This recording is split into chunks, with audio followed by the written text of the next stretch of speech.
की जय, लीला बिहारी लाल की जय। कहते हैं इधर ये सुदामा जी गाते गाते, देखो 12 बजे तक तो आपको बैठना ही है, चाहे हंस के बैठो चाहे रो के बैठो, तो हमारे साथ कॉम्प्रोमाइज कर लोगे, आनंद में रहोगे। तो सुदामा जी देखो गाते जा रहे हैं संतों के साथ में, बड़े सुंदर भाव है, आप मेरे साथ बोलें।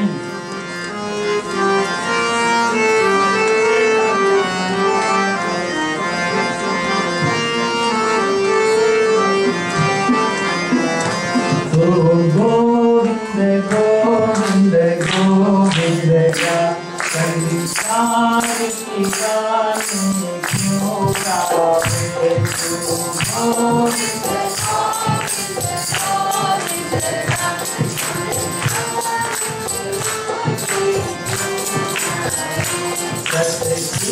आनंद में मन को लगा, विषयों में गोते क्यों खावे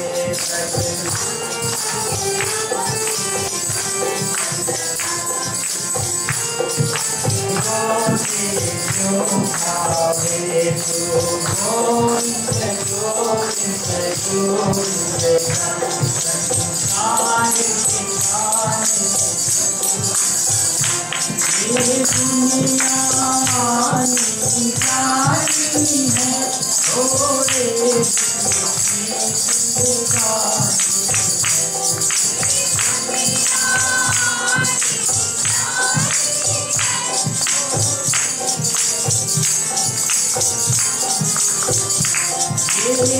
दुनिया आनी जानी है, ओरे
सुंदर भाव सुने आप ध्यान से। कोई लाखपति करोड़पति, कोई लाखपति हरि नाम बिना सबकी दुर्गति, हरि नाम बिना कहीं भी कुयति पुन अरबपति, कहीं भी कुयति कहीं भी कुयति पुन अरबपति, कहीं भी कुयति पुन अरबपति। क्यों नाम जपन में शर्मावे, कहीं भी कुयति पुन अरबपति। क्यों नाम गोविंद गोविंद गोविंद नाम संसार के गोविंद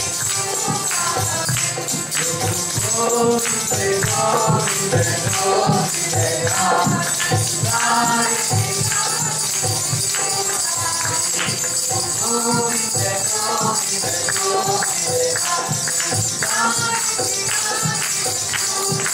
के गोविंद गोविंद गोविंद नाम संसार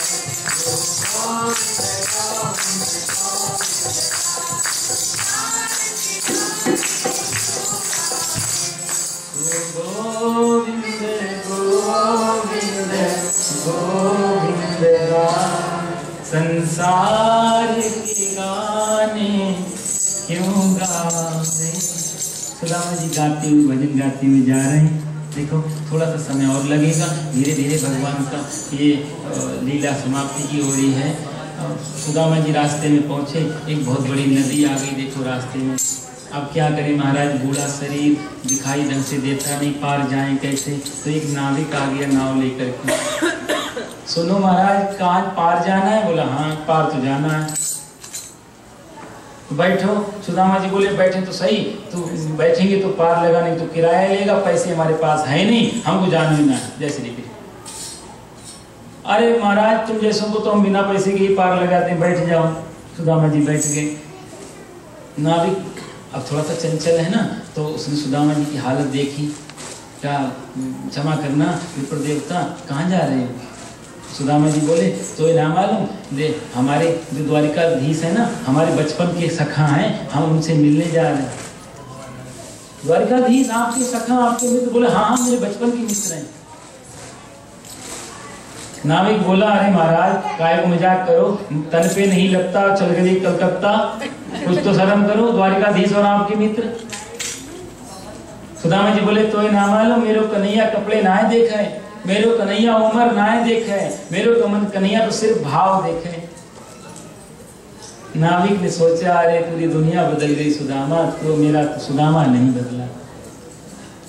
देखो सुदामा जी तुम गलत रास्ते पे आ गए हो, रास्ता तुम भूल गए हो, इस हिसाब से चलोगे तो कई महीने लग जाएंगे तुम चलते हुए, पार तो मैं कर दे रहा हूँ। सुदामा जी पार गए। बोले अब कन्हैया मैं तो यहीं सो रहा हूँ, तेरी गरज पड़े 100 बार तो मुझे द्वारका ले जा, नहीं तो मैं तो यहीं समाधि लगा रहा हूँ। सुदामा जी आराम से पेड़ के नीचे सो गए। उठ के देखा तो द्वारिका नगरी के बाहर उठे वो, पूरी नगरी में हो रहा है जय श्री कृष्ण जय श्री कृष्ण, जैसे चारों तरफ से आवाजें आ रही हैं, लोग एक दूसरे से मिलते हैं, जय श्री कृष्ण जय श्री कृष्ण। ये परंपरा थी। आज भी आप वृंदावन में जाओ तो सारे रिक्शे वाले आपको जय श्री कृष्ण जय श्री कृष्ण, किसी भी धर्म के हो रिक्शे वाले आपको राधे राधे राधे करके बिठाते हैं। राधे राधे बैठो, राधे राधे कहाँ जाना है? हमारे हरिद्वार में हर किसी से हरिओ हरिओ। द्वारिका में जय श्री कृष्ण जय श्री। सुदामा जी उठे, बोला अरे भैया एक बात बताओ, किसी से पूछे ये कौन सी नगरी है? बोला ये द्वारिकापुरी। सुदामा जी हो साहब पहुंच गए। अच्छा सुनो, द्वारिकाधीश को महल कहाँ पे है? तो बताया उन्होंने सबसे ऊंचा जो ये गुम्बद दिखाई दे रहा है ना, जो छत्र है, यही हमारे द्वारिकाधीश प्रभु का महल है। दरवाजे पे पहुंचे सुदामा जी। अब दरबारों से बोले देखो आपको हम सुदामापुरी से आए हैं, सुदामा हमारा नाम है। और कृष्ण आपके जो द्वारिकाधीश हैं हमारे साथ ना बचपन में पढ़ते थे साथ साथ में, तो उनको शायद याद होगा। मैं मानता हूँ बहुत ज़्यादा व्यस्त हैं, लेकिन फिर भी आप याद दिलाओगे ना तो समझ जाएंगे कहना सुदामा आया है। इतना आप बोल सकते हो कि मैं उनका दर्शन कर सकता हूँ। और सुनो, हम भीतर नहीं जाएंगे, दूर से ही मैं दर्शन करके लौट जाऊंगा, पास में नहीं जाऊंगा। आप मना करोगे, एक बार दर्शन की अभिलाषा लेकर के बड़ी दूर से आ रहा हूँ। दरबान बोले, देखो महाराज, हमारे यहाँ विप्रों को और संतों को भीतर जाने की कभी मनाही नहीं है। भगवान ने हमेशा छूट दे रखी है कि यदि कोई ब्राह्मण आए, संत आए, तो उसको बिना रोके टोके अंदर भेज देना। जब भगवान की तरफ से इतनी छूट है तो हम द्वारपालों का भी कोई कर्तव्य बनता है कि हम थोड़े उनकी व्यवस्था का, उनकी सुविधाओं का ख्याल रखें ना। तो अभी अभी हमें दरबार से सूचना मिली है कि भगवान ने भोजन लिया है थोड़ी देर पहले ही। तो भोजन लेने का मतलब अभी विश्राम कर रहे होंगे। सुदामा जी बोले, तो ठीक है प्रभु, हम चले जाएंगे, थोड़ा दूर से दर्शन हो जाता, बहुत दूर से आया हूँ। द्वारपाल बोले, फिर ऐसा करो, आप यहाँ रुको, हम अंदर जाके सूचना भेजते हैं किसी तरीके से भीतर। अब द्वारपाल अंदर सूचना लेके जा रहे हैं।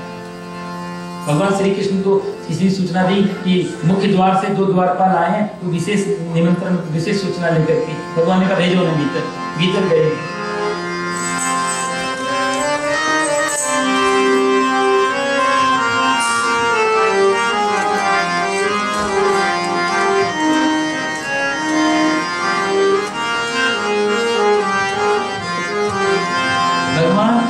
द्वारपाल हाथ जोड़ के खड़े हुए कृष्ण के आगे और सुना रहे हैं। शीश पगाना झगा तन पे, प्रभु जाने को आए बसे के ही ग्रामा। प्रभु सर पे कपड़ा नहीं उनके। शीश पगाना झगा तन पे, प्रभु जाने को आए बसे के ही ग्रामा।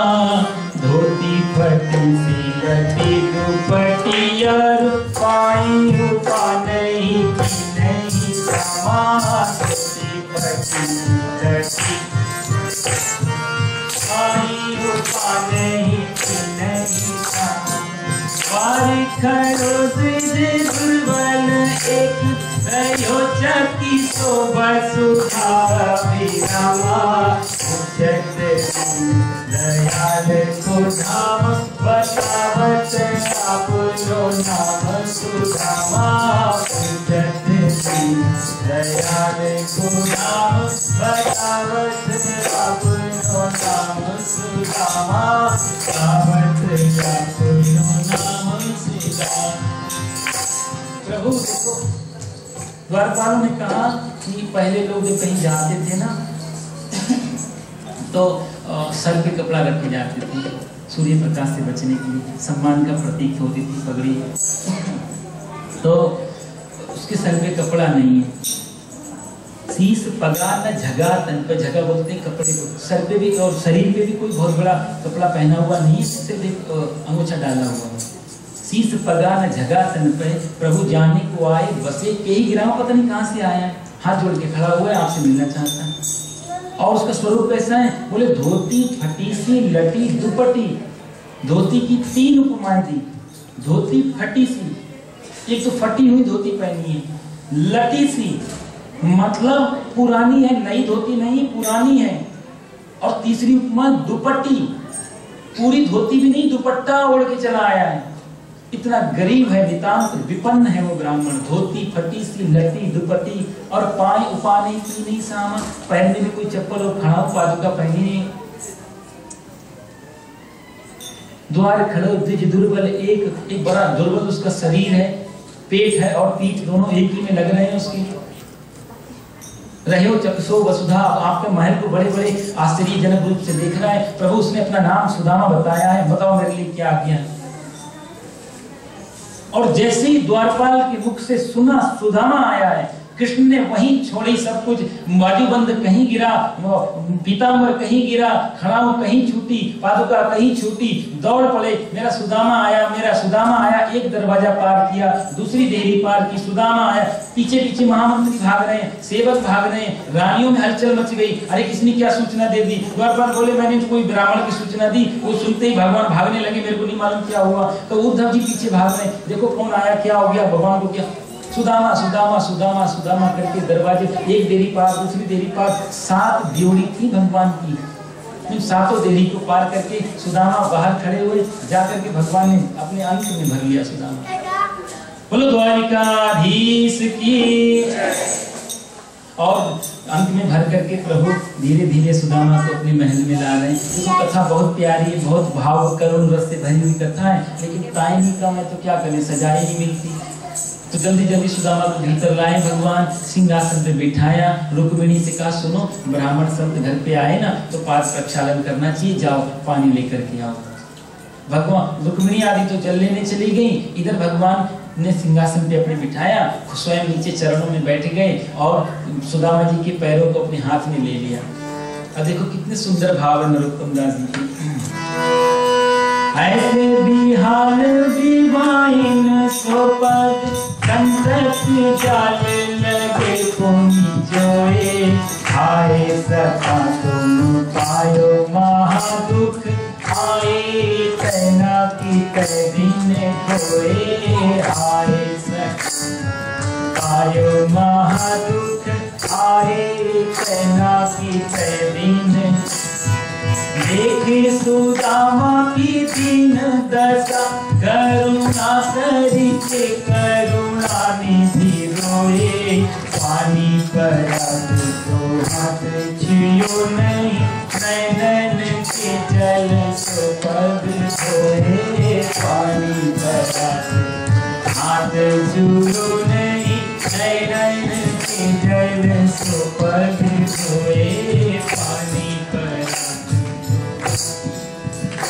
रुक्मिणी आदि परात पानी भर के खिलाई, प्रभु ने चरणों को देखा, ऐसे विहाल विवाइन सोपग कंटक जाल लगे। अरे सुदामा तुम्हारे पैरों में इतने कांटे जड़े हुए, पादुका क्यों नहीं पहनी, इतनी विवाई फटी हुई है, जगह जगह से पैर फटे हुए।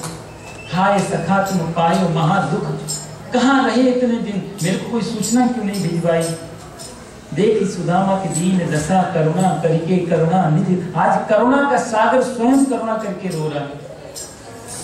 और इतने आंसू बहाए परमात्मा ने, द्वारिकाधीश ने, कि कृष्ण सुदामा के पैर ही गीले हो गए और उन्हीं गीले पैरों को अपने अंगूठे से अपने पीतांबर से पोंछ रहे हैं। सुदामा बोले कन्हैया ये क्या करे तू ऐसा करता है, मुझे अच्छा नहीं लगता। भगवान ने कहा विप्र प्रसाद धरणी धरो हम, विप्र प्रसाद कमलावरो।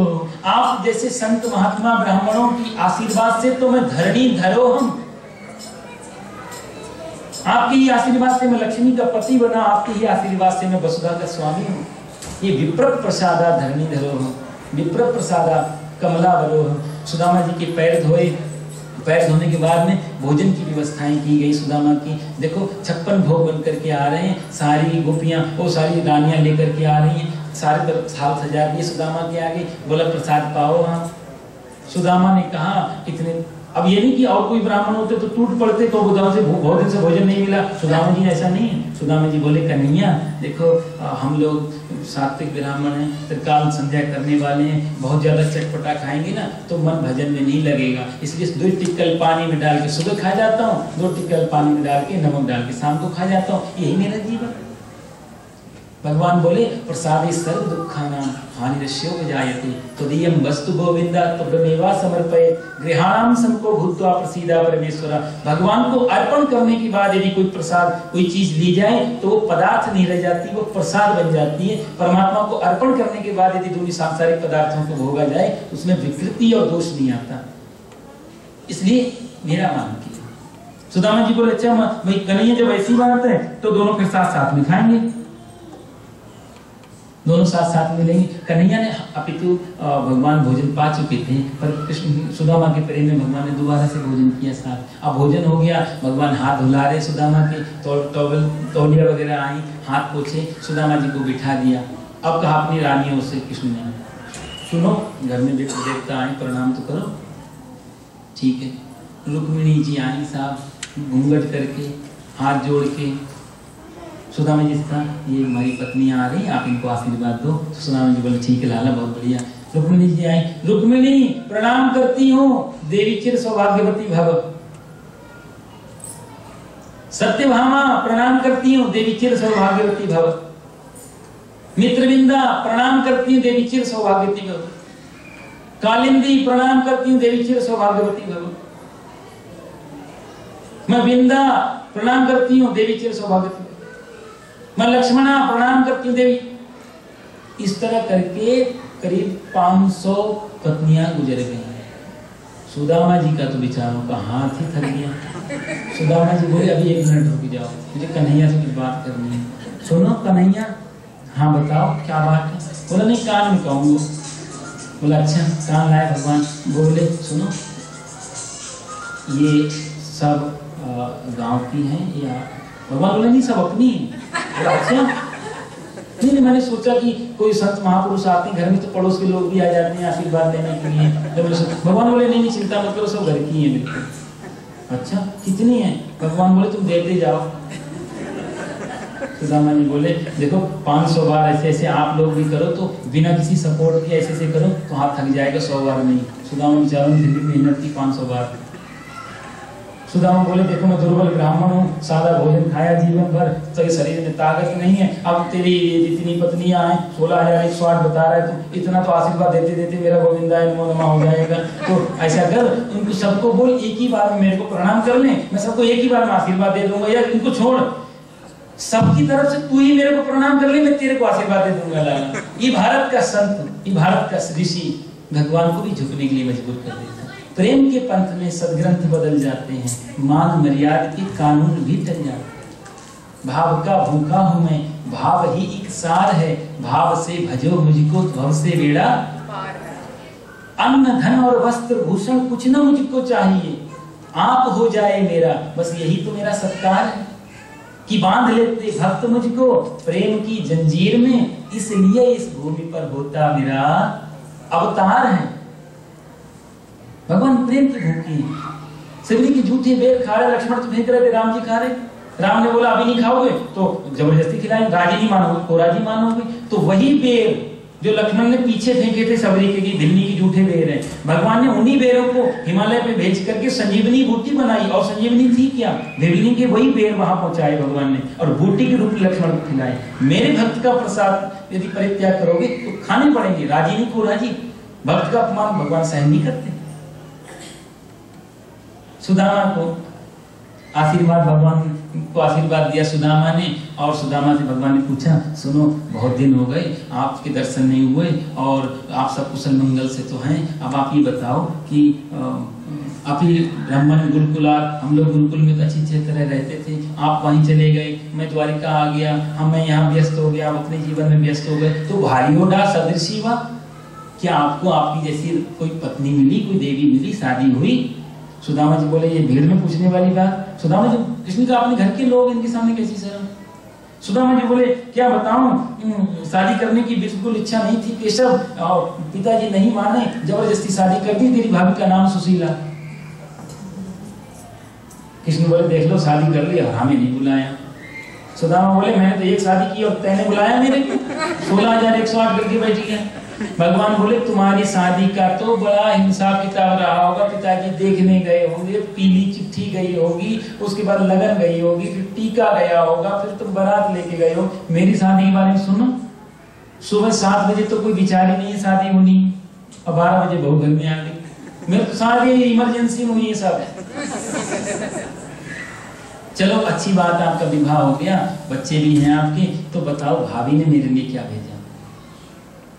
अब सुदामा को बड़ी शर्म लगी, कैसे दिखाएं जिसकी पादुका, एक मित्र ऐसा जिसकी पादुका सोने की, एक मित्र ऐसा जिसके पैरों में विवाहियां फटी हुई, एक मित्र ऐसा जिसकी धोती दुपट्टे की तरह पूरी धोती भी नहीं, और एक मित्र ऐसा जिसके यहाँ वस्त्रों के भंडार लगे हैं, एक मित्र ऐसा जो आज खाए और कल का कोई ठिकाना नहीं, और एक मित्र के यहाँ हजारों लाखों का भंडारा रोज चलता है, एक मित्र के घर में सूर्य की धूप और बरसात का पानी सदा आता है, न छत है न दीवार है, और एक मित्र को यही नहीं मालूम कि मेरे घर में, मेरे महल में कमरे कितने हैं, लेकिन विचारों में कितनी समानता है। भाभी ने क्या भेजा मेरे लिए। सुदामा बोले देखो अब ये बात तो बाद में भी कर लेंगे। कृष्ण तुम्हें याद है हम लोग गुरुकुल में थे तो गुरुजी ने हम दोनों को चना वो भेजा था बरसात में लकड़ी लेने के लिए, तो गुरु माता ने चना दे दिए थे और मेरे को भूख लगी तो मैंने चने खा रहा था। मैं दूर बैठे बैठे आपने पूछा क्या है तो मैंने कह दिया था कि सर्दी में दांत टूट रहे हैं, कुछ खा नहीं रहा हूँ और सारे चने में अकेले खा गया था। भगवान ने कहा उसी का तो फल भोग रहे। और ये सब बातें छोड़ो, ये बताओ भाभी ने क्या भेजा। सुदामा बोले कि ये तो अभी भी इसकी आदत गई नहीं, कन्हैया तो अभी भी बहुत जिद्दी है, मैंने सोचा सुधर गया होगा। और तुझे मालूम है एक बार हम लोग वहां गए थे लकड़ी लेने तो बरसात बहुत तेज की आ गई थी, तो हम लोगों ने वो नदी पार करने के लिए कुछ था नहीं तो लकड़ी। भगवान बोले वो सब ठीक है, ये बताओ भाभी ने क्या भेजा है। सुदामा चाह भी रहे कांख में छुपा रहे हैं अपनी पोटली की, बेचारा कैसे दिखाएं, पता नहीं कितनी कितनी बड़े घरों की ये रानियां खड़ी हैं किसब की, कोई किसी का राज्य की रानी राजकुमारी है, कोई कहीं की राजकुमारी है, कोई इनके सामने मैं कैसे बताऊं कि मैं मेरे लिए चावल भेजी, 4 मुट्ठी अलग अलग घरों की, अलग अलग रंग की, अलग अलग साइज की। सुदामा बहुत संकोची ब्राह्मण है। भगवान ने कहा ये सुदामा ऐसे मानेगा नहीं। भगवान ने पोटली कांख में हाथ डाल के पोटली बाहर निकाल ली और पोटली को खोल रहे प्रभु। गोपियां वो देवियां भी खड़ी अड़ के देखे तो सही कि भेजा क्या है, देखे बिना हम भी नहीं जाएंगे। सुदामा सोच रहे चली जाए तब दिखाओ, वो भी अड़ के खड़ी मित्र ने भेजा क्या। भगवान ने पोटली खोली, 4 मुट्ठी चावल, वो भी अलग अलग रंग। भगवान समझ गए कि सुदामा के घर में 1 मुट्ठी चावल भी अपने घर का नहीं, इतना विपन्न मेरा भगत। भगवान ने 1 मुट्ठी अपने मुख में डाली, सुदामा पृथ्वी का जितना भी ऐश्वर्य संपन्न मैं तेरे को संपन्नता देता हूँ, पृथ्वी का सारा ऐश्वर्य मैं तेरे। दूसरी मुट्ठी भगवान ने मुख में डाली, स्वर्ग का जितना ऐश्वर्य है मैं तेरे को देता हूँ मन ही मन में। तीसरी मुट्ठी डालने लगे तो रुक्मिणी आके बैठ गई। रुक्मिणी बोली पृथ्वी भी दे दी, स्वर्ग भी दे दिया, अब तीसरे नंबर पे तो वैकुंठ भी है, जब वैकुंठ भी दे दोगे तो मेरे को क्या इसी के घर में भेजने के चक्कर में। भगवान ने कहा कि जो विप्र मेरे नाम लेकर के जीवन गुजारता हो, जो मेरे आश्रय हो, उसके लिए तो मैं उसका दास बनने को भी तैयार हूँ। भले कि यहाँ बने ना द्वार पर दे दिया आपने, रोक लिया तो कोई बात। ये बातें सारी मन में हुई। ऊपर से कहा रुक्मिणी ने देखो कन्हैया केशव ये कच्चे हैं, पका करके तुम्हें दे दूंगी, 2 मुट्ठी खा लिए बहुत, अब ज्यादा नहीं खाते। सुदामा जी बोले हाँ देवी जी ठीक कहें, ज्यादा कच्चे चावल खाने से पेट में दर्द होए। भगवान बोले चलो तुम कहते तो नहीं खाते। सुदामा को पता नहीं लगा कृष्ण ने क्या दिया, किसी को भी पता नहीं लगा कृष्ण ने क्या दे दिया सुदामा। दोनों आपस में बचपन की चर्चाएं करते हैं। इधर सुदामा जैसी प्रातः काल हुआ, सुदामा ने कहा भैया देखो तेरी भाभी परेशान हो रही होगी, कई महीने गुजर गए, अब यहाँ तो आने में लंबा समय लग गया, मेरे को आज्ञा दे चलने की। तो भगवान ने कहा ठीक है विप्र देवता। इतनी 6 महीने यात्रा करने के बाद वो ब्राह्मण एक रात रुका। सोने की द्वारका में आने के बाद भी 1 तोला सोने की याचना उसने नहीं की। न कृष्ण ने कुछ दिया, न सुदामा ने कुछ मांगा। कोई पूछता कि रोका क्यों नहीं, कृष्ण ने रोक लेते सुदामा जी को। तो संत लोग कहते हैं कि भगवान कृष्ण जानते थे वहां सुदामा की सुशीला अनुष्ठान कर रही, जब तक मेरे पति सुरक्षित लौट के नहीं आएंगे मैं घर से बाहर पैर नहीं रखूंगी और भोजन नहीं करूंगी, जल और वायु पे जी रही है। तो जितने दिन मैं सुदामा को रोकूंगा इसकी भार्या को कष्ट होगा, इसलिए सुदामा को जरा भी रोका नहीं। भगवान ने कहा देखो जैसी आपकी इच्छा, फिर कभी आना भाभी को लेकर के, बच्चों को लेकर के आना, अच्छा लगा आपसे मिलकर के। सुदामा जी वहां से चल दिए बेचारे। और रास्ते में देखो आए वो विप्र सुदामा जब आ रहे थे तो रोए नहीं। भागवत में लिखा है, परीक्षित ने पूछा रोए क्यों नहीं, रोने की इच्छा के बाद में सुदामा ने सोचा कि कदाचित मेरे आंखों से यदि आंसू गिर गया तो कन्हैया सोचेगा, एक कन्हैया भी ना सोचे तो द्वारिकावासी सोचेंगे कुछ मांगने आए हैं, इसलिए मैं अपनी आंखों से आंसू गिरने नहीं दूंगा। और जाते समय प्रेम में रोते हुए पहुंचे हैं अपने सुदामा को, वो सारा प्रेम निकल रहा है। अपनी नगरी को पहुंचे सुदामा, तो वहां तो देखा कंचन के सोने के महल खड़े हुए हैं। सुदामा मंदिर देखी डरे, सुदामा मंदिर देखी डरे, यहाँ तो हटी मेरी छोटी सी झुपड़िया, कंचन महल खड़े सुदामा मंदिर देख। यह मेरी झोपड़ी झोपड़ी थी कहाँ चली गई, ये कंचन के महल किसने बसा दिए। एक द्वारपाल से पूछा, सुनो ये कौन सी नगरी है, कहीं मैं ऐसा तो नहीं वापस द्वारका पहुंच गया, धोखे से बोला हूँ, ज्यादा याददाश्त बची नहीं, दिखाई देता नहीं कि ऐसा मैं फिर द्वारका पहुंच गई। तो उन्होंने बोला नहीं महाराज, ये सुदामापुरी है। सुदामा जी ने कहा सुदामापुरी, सुदामा तो मेरा ही नाम है, लेकिन मेरी पूरी होने का कोई मतलब नहीं ना, कि मैं तो गरीब, मेरी झोपड़ियां भी पूरी नहीं है, तो पूरी कहाँ से होगी। अच्छा कुछ सुदामा होंगे, बहुत बड़े सेठ जी होंगे, उनका नाम सुदामा, एक नाम के बहुत सारे लोग होते हैं, कोई बात नहीं, ठीक है। अच्छा एक बात बताओ, सुदामापुरी है, आपके सुदामा जी काम क्या करते हैं। बोले हमें नहीं मालूम साहब, ज्यादा वो ब्राह्मण है और उनका नाम सुदामा है। बोले ब्राह्मण तो मैं ही हूँ, लेकिन मेरी पूरी होने का कोई मतलब नहीं होता। चलो ठीक है, एक नाम के दो ब्राह्मण भी हो सकते हैं, ठीक है महाराज, लेकिन यहाँ पे मेरी झोपड़ी थी, वो कहाँ चली गई। आपके उनको जरा सुदामा जी को बुलाओ बाहर, उनसे पूछो मेरी झोपड़ी कहाँ। ठीक है बड़े आदमी हैं, मेरी झोपड़ी को हटा दिया, तो मेरी पत्नी जो सुशीला उसको कहाँ निवास कहीं ना कहीं दिया होगा, बेचारी परेशान हो रही होगी, उससे तो मैं मिल लूँ, झोपड़ी हटा दी, कोई बात नहीं, कहीं और रह लूंगा मैं। सुदामा जी को बुलाओ।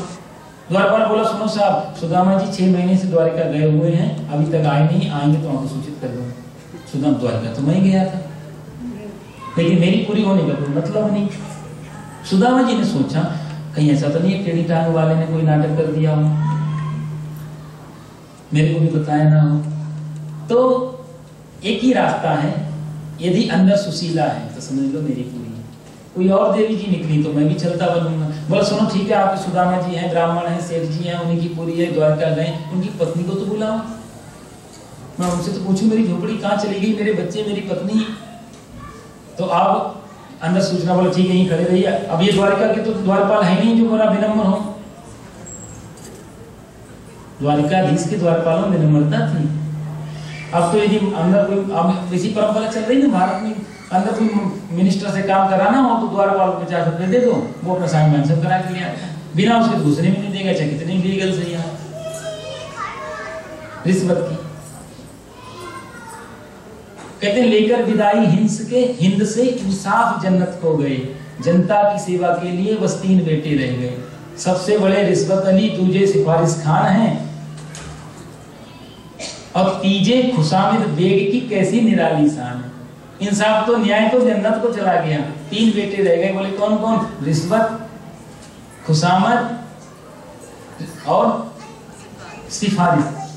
कत्ल के भी केस में रिश्वत अली की जीत है, मर्डर कर दो बड़ा बड़ा और जज को खरीद लो पीछे से, कुछ इधर दिया कुछ उधर दिया, कुछ यहाँ डॉक्टर को न काम, लेकिन ऊपर वाला जज उसके कैमरे से कैसे बचोगे। कि कत्ल के भी केस में रिश्वत अली की जीत है, सख्त हाकिम मोम हो गावे उसी का गीत है। सख्त से सख्त जो है वो भी मोम की तरह पिघल जाता है, उसी के गीत है। ये 3 जिनके साथ है, ऐसी संत ने लिखी है कविता, धन्य है वही आदमी जिसके ये तीनों साथ हैं। तो सुदामा जी ने अपने द्वारपालों से कहा कि सुनो उनको बुलाओ जरा, उनकी पत्नी को। अब ये सुशीला जी आ रही हैं, देखो अब जब ये आ जाता है ना तो सब कुछ चेंज हो जाता है। अब सुशीला जी ऐसे ये भारी भारी साड़ी और सब लदी हुई, क्योंकि चाहिए था उनको, खूब गहने लदे हुए हैं, सखियां भी चल रही हैं साथ में, धीरे धीरे चाल भी बदल जाती है, बड़े आदमी की चाल भी तो अलग होती थोड़ी सी, धीरे धीरे चल रही हैं। प्रणाम करती हूँ। सुदामा जी ने देखा कौन कौन देवी, अरे दूर दूर दूर दूर, मैं किसी स्त्री से पैर नहीं छुपाता। अरे नहीं मैं आपकी अर्धांगिनी सुशीला हूँ। सुशीला तुम और ये? सुशीला ने कहा ये सब उन्हीं केशव की कृपा है, गोविंद की कृपा है, देखो ये सब हमारा अपना ही तो है। सुदामा जी बोले देखो सुशीला देवी तुम पे कितनी कृपा करी, हमारी तो धोती भी वही जो पहन के गए थे। अब तुम ऐसा करो, सोने की चटनी बनाओ, हीरे के कटोरे में डालो, हीरे की चटनी बनाओ, सोने के कटोरे में डालो, चांदी की चम्मच से प्रेम से पाओ। अब देखो हमारा तो मन इसमें लगेगा नहीं, हम जाकर के अपना भजन करेंगे वहां। सुशीला बोली यदि आप नहीं रह सकते तो मैं भी आपके बिना यहाँ महल में क्या करूंगी, मैं भी आपके साथ चलूंगी। क्योंकि सुदामा को तो कोई अभिलाषा नहीं थी ना इन चीजों से। सुदामा जी जैसे जाने लगे पीछे पीछे, सुशीला देवी भी जाने लगी, और जैसी सुशीला देवी जाने लगी तो वहां भीतर से आवाज आई सुदामा जी। और जैसी वो आवाज आई पीछे मुड़ के देखा उन्होंने, सुदामा ने, कौन किसने पुकारा, कौन था जो मेरा नाम ले रहा है। पीछे से देखा गोविंद भीतर बैठा हुआ है इनके साथ में, राधा जी के साथ में भीतर बैठी हुई, दरबार लगा हुआ पूरा गोविंद का, सारी सखियां इधर उधर से चमक डुला रही हैं, राधा रानी केशव के साथ में उनकी घर में विराजमान है। अद्भुत दरबार इन्होंने देखा। हम आयो झांकी का थोड़ा सा चिंतन करें, थोड़ा सा ध्यान करें झांकी का, इसके बाद में बहुत छोटी सी कथा रह जाएगी। इस सुदामा चरित्र थोड़ा लंबा है।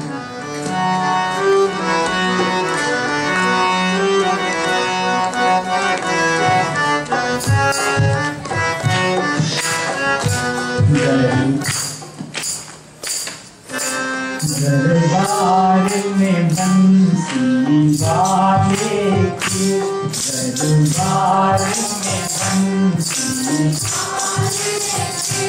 दुख दर्द मिटाए जाते हैं।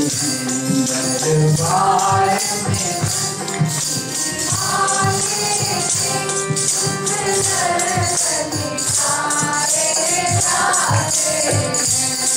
दुनिया के प्रकार लोग यहाँ सीने से लगाए जाते हैं।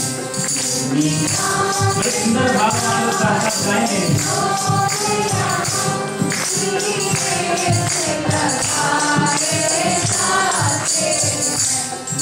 दरबार में बंसी वाले के दुख दर्द मिटाए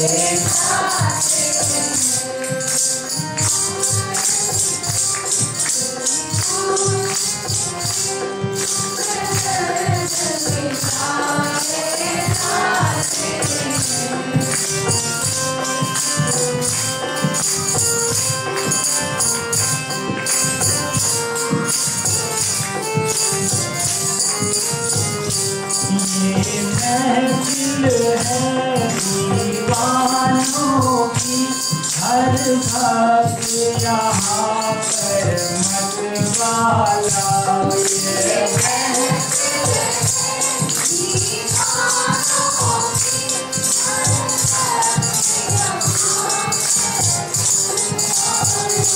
हर भक्त यहाँ पर मतवाला, हर भक्त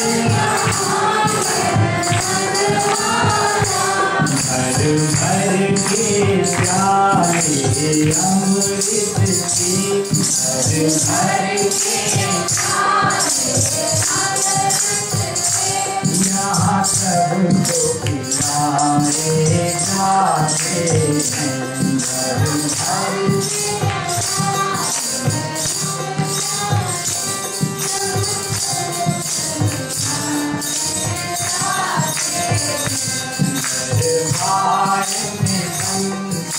झुकाने से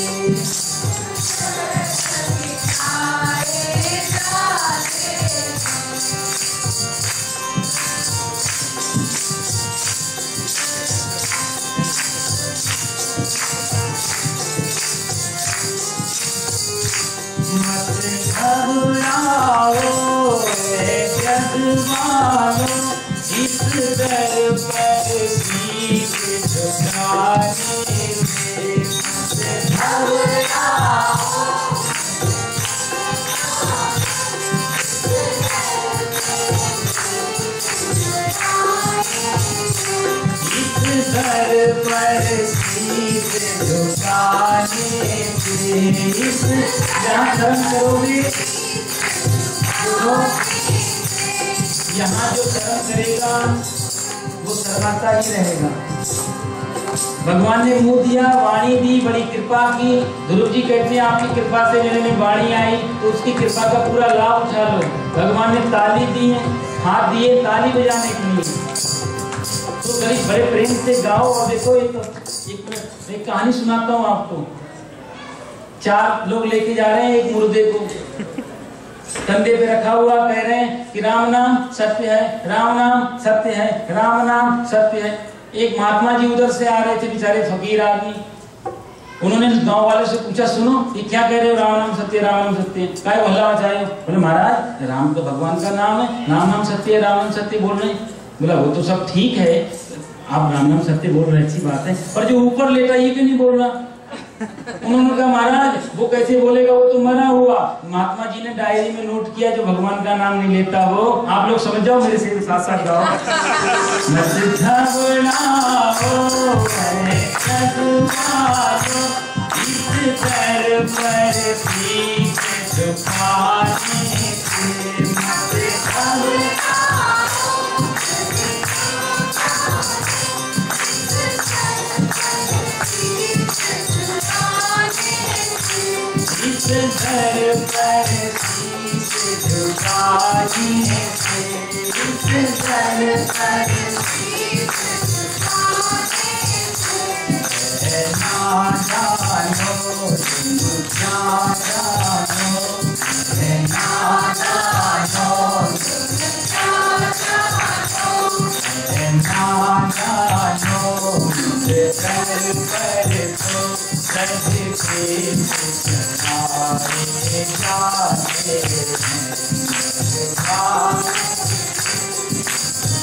दुख दर्द मिटाएगा।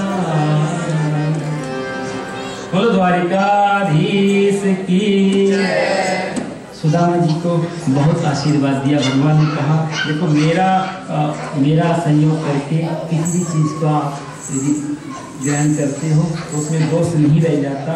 सुदामा जी को प्रसन्न किया और सुदामा जी को प्रसन्न करने के बाद में भगवान ने अपने बच्चों को एक बार बहुत अच्छी तरह समझाया। सूर्य ग्रहण का एक समय आया है, सूर्य ग्रहण के पर्व पे और समय नंद बाबा ने कहा ना वसुदेव ने कि बेटा काफी दिन हो गए, धरने को पुण्य कार्य होना चाहिए, हुआ नहीं, यज्ञ करना चाहते हैं। तो कुरुक्षेत्र में यज्ञ का आयोजन भगवान ने किया है और उसमें सभी ब्रजवासी गए, कहते हैं सारे मथुरावासी भी गए हैं और सारे वृंदावन वाले भी आए हैं। कुरुक्षेत्र में प्रभास क्षेत्र है, यहाँ पे सबके अपने अपने कैंप लगे हैं। बस 15 मिनट में मैं विराम दे दूंगा, आप थोड़ी शांति रखें।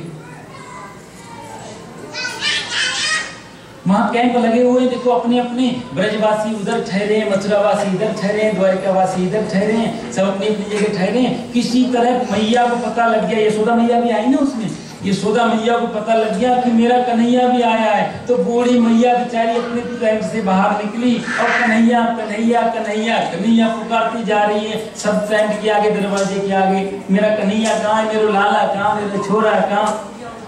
कृष्ण अपने कक्ष में विश्राम कर रहे थे। जैसे यशोदा की आवाज सुनी, मेरे को कन्हैया कहने वाला सिवाय यशोदा के कोई नहीं हो सकता। दौड़ पड़े कृष्ण वहां से, सीधे यशोदा के चरणों में जाके लौट गए, रज को अपने पैरों में लगाए, सर में मस्तक से लगाने लगे, मैया मैया मैया कह के लिपट गए। यशोदा मैया बहुत रोई, अरे कन्हैया देखो तो कमजोर हो गए, बालक चाहे कितना ही मोटा हो जाए माता के लिए सदा कमजोर लगता है।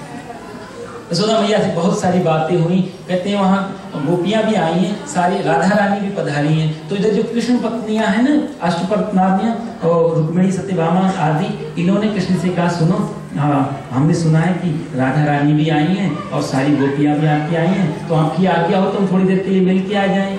भगवान बोले जरूर जाओ, तुम्हारी सखी तो है और सखी के पास जाना तो कुछ ले जाना साथ में। तो रुक्मिणी माता ने क्या किया, एक गिलास गरम गरम दूध वो लेकर के गई। अब जैसे ही वहां ब्रजवासियों के कैंप के आगे पहुंची तो सबसे पहले एक सुंदर सी स्त्री खड़ी है, बहुत सुंदर उसका स्वरूप है, सुंदर श्रृंगार है। उन्होंने कहा, रुक्मिणी आदि अष्टपत्रानियों ने, देवी हम प्रणाम करते हैं, कृष्ण की हम पत्नियां हैं, आपसे मिलने के लिए आए। तो वो बोली मैं राधा नहीं हूँ। फिर आप तो इतनी, बोला हमारा नाम ललिता है।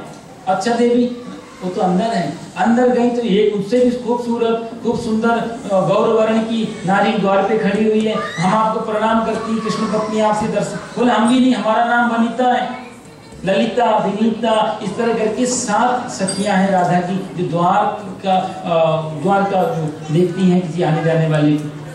7 ड्योढ़ियां होती वैसे भक्ति की, उन 7 ड्योढ़ी को पार करके ही राधा रानी के पास पहुंचा जा सकता है। एक बाबा जी हुए ना वृंदावन में, अभी बहुत पुरानी बात नहीं है, बहुत लंबी लंबी उनकी जटाएं थी और जटा थी। तो महाराज एक दिन जा रहे थे, रोज सेवा करने जाते थे, दर्शन करते भगवान का। एक दिन जा रहे थे तो बड़की लंबी लंबी जो जटाएं होती ना, वो लटकती नीचे को, उसमें जटा फंस गई बाबा जी की। अब जटा फंस गई तो भोतेरा निकालने की कोशिश की पर निकली नहीं, बहुत परेशान हो गए। तो बाबा जी बोले अब देखो जिसने फंसाई है वही सुलझाएगा, हम तो यहीं बैठते हैं, मर जाएंगे लेकिन अब नहीं।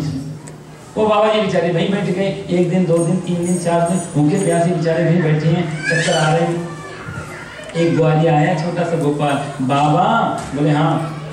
बोला तुम्हारी तो जटा फंस गई है इस बट के वृक्ष में, हम सुलझाए दे का? बाबा बोले नहीं, जाओ। अरे बाबा आपकी जटा फंस गई, सुलझाए दे। अरे मना किया ना तुमसे। बोले बाबा तो नाराज हो रहे हो, हम तो तुम्हारी जटा सुलझाने की बात कह रहे और तो हमारे लिए नाराज हो रहे। बाबा हम सुलझाए देंगे। बाबा जी बोले जिसने उलझाई वही सुलझाने आएगा, कह दिया ना तुमसे, तुम जाओ यहाँ से। फिर तुम नाम बताओ किसने सुलझाई, मैं बुला के ले आऊं आपको अभी। बाबा जी बोले जिसने सुलझाई वो अपने आप ही आएगा सुलझाने के लिए, जिसने उलझाई, तुम जाओ यहाँ से। तो कहते ग्वालिया के अंदर से गोपाल प्रकट हो गए। लो बाबा तुम चाहते हो, यदि यही मानते हो कि मैंने उलझाई है तो हम तुम्हारे सामने प्रकट हो गए। बोला कौन हो? बोला मैं कृष्ण हूं। बाबा बोले तो कृष्ण बोले चलो मैं सुलझा देता हूँ। जैसे हाथ बढ़ाया बाबा जी ने कहा हाथ मत लगाना मेरी जटाओं। बड़े आए कृष्ण कृष्ण, कौन से कृष्ण हो पहले अपना बताओ। आप भगवान के चक्कर में पड़े कि कृष्ण भी कई हो गए क्या। बोले बाबा तो ये कौन से कृष्ण चाहिए। बोले देखो एक हो गए लाला कुंज बिहारी कृष्ण, एक हो गए निकुंज बिहारी कृष्ण, एक हो गए नंद नंदन कृष्ण, एक होते यशोदा नंदन कृष्ण, एक हो गए देवकी नंदन कृष्ण, एक हो गए नित्य निवृत्त निकुंज बिहारी। तो तुम कौन से हो। कृष्ण बोले तो मैंने भी कभी नहीं सोचा। बाबा तो कौन से चाहिए। बोला मुझे तो नित्य निवृत्त निकुंज बिहारी कृष्ण उनका मैं उपासक हूँ ना, तो उन्हीं को चाहिए। तो बोले हम वही वाले हैं जो तुम बता रहे हो बाबा जी। अब मैं सुलझाऊं। बाबा बोले हाथ मत लगे। अरे अब क्या हो गया। बोले बड़े आई नित्य निवृत्त निकुंज बिहारी। तुम्हें पता नित्य निवृत्त निकुंज बिहारी कृष्ण बिना राधा के तो एक पैर भी नहीं जाते कहीं आगे, और तुम तो सोटा की तरह खड़े हो अकेले ही। तो कहते हैं जैसी बाबा ने कहा कन्हैया के कंधे पे मुख रख करके श्री राधा रानी वही प्रकट हो गई। बाबा हम तो इनके साथ में ही सदा, इनको छोड़ के हम कहीं नहीं जाते। अब सुलझाएं। जैसी राधा रानी सुलझाने के लिए बड़ी, बाबा उठे धड़ाम से जमीन पे गिर गई। लाडली देवी अब तो मेरा जीवन ही सुलझा दो, जगह तो क्या सुलझाओगी। बोलो द्वारिकाधीश की। कई लोग प्रश्न करते हैं लक्ष्मी रुक्मिणी है, सीता के रूप में आई लक्ष्मी, राम के साथ में रुक्मिणी के रूप में आई, कृष्ण के साथ में, फिर ये राधा कौन है। तो सुखदेव जी महाराज जी ने स्पष्ट किया इसके लिए राधा कृष्ण स्वरूपाभ्याम कृष्ण राधा स्वरूपिणम। ये दो ज्योतियां थी, एक ज्योति वहां से चली, दो ज्योति के रूप में परिणित हो गई, एक कृष्ण बनी एक राधा बनी। तो राधा और कृष्ण दो अलग अलग नहीं है।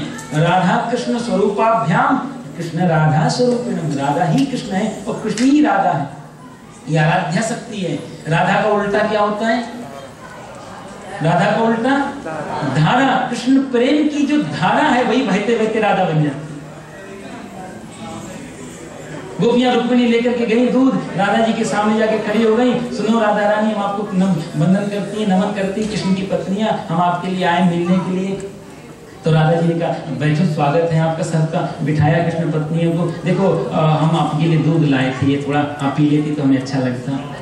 तो राधा ने की आंख में आंसू आ गए। जिस दिन से कृष्ण ने वृंदावन छोड़ा उस दिन से मैंने दूध नहीं पिया। किसके लिए पीना, क्यों पीना। रुक्मिणी के मुंह से निकल गया देखो देवी हम वैसे तो नहीं ला रहे, कृष्ण ने भेजा, कहा राधा के लिए ले जाना, उसको दूध बहुत पसंद है। कृष्ण ने भेजा मेरे लिए, हाथ से गिलास छुड़ा लिया और सीधे राधा जी पी गई। गर्म था कि ठंडा था कि मीठा था कि तीखा, कुछ नहीं देखा, एक सांस में सब पी। बहुत देर तक बातें हुई कृष्ण पत्नियों की राधा के साथ में। उसके बाद में बड़ा मिलन हुआ, एक दूसरे की कथाएं सुनाई। राधा रानी ने ब्रज की कथाएं सुनाई, गोपी और कृष्ण पत्नियों ने द्वारिका की कथाएं सुनाई। हंसती जाए रोती जाए, बहुत देर तक वार्तालाप चला। कृष्ण पत्नियां लौट के अपने कक्ष में आई तो जैसे ही रुक्मिणी लौट के आई भगवान श्री कृष्ण सो रहे थे। अब कृष्ण जी सो रहे हैं, उनके पैरों में छाले पड़े हुए हैं। तो रुक्मिणी ने उनको जगाया, सुनो कहाँ गए थे, बिना पादुका पहने कहीं भी चले जाते हो। पत्नी है ना तो उनको तो अधिकार होता है इस तरह डांटने का। पति चाहे कितना बड़ा सम्राट सही, पर पत्नी के सामने तो बिना पादुका गए बिना सूचना दिए कहीं भी चल देते हो। देखो इतने बड़े छाले आपके पैर में पड़ गए, आपको सोचना चाहिए, थोड़ा सुरक्षा का ध्यान देना चाहिए। भगवान मुस्कुराए, रुक्मिणी से बोले देवी ये छाले तो तुमने ही पाड़ दिए, हमने कैसे। बोला तुम जो गरम गरम दूध लेके गई थी ना वो बहुत गरम दूध था। अब क्या है क्या कि मेरे जो चरण हैं उनका ध्यान सदा राधा रानी करती हैं, तो उनके हृदय में मेरे चरणों का वास है। और तुमने देखा भी नहीं कि दूध को पिएगी भी या नहीं, तुमने मेरा नाम लेके उसको दूध तो पिला दिया, वो भी मेरे नाम के सहारे पी गई। तो छाले भीतर तो मैं बैठा हूँ, मेरे चरण है तो मेरे ही चरणों में तो छाले पड़ेंगे। तुमने ऐसा कुछ तो सोचना चाहिए। रुक्मिणी ने देखा इतना गहरा प्रेम, इतना निर्मल प्रेम। उसी दिन से सारी पत्नियों का अहंकार चूर चूर हो गया। बोलो द्वारिकाधीश की। द्रौपदी से भी मिली कृष्ण पत्नियां, लेकिन जब तक राधा से मिली चर्चा कृष्ण की हुई, द्रौपदी से मिली चर्चा संसार की हुई। हम संसारी लोगों से मिलते, संसार की चर्चा होती है। हरिजन से हरिजन मिले तो बिह से 7 करो। हरिजन से हरिजन मिलते हैं, भगवान के जन भगवान से मिलते, चर्चा भगवान की होती, संसार की क्यों।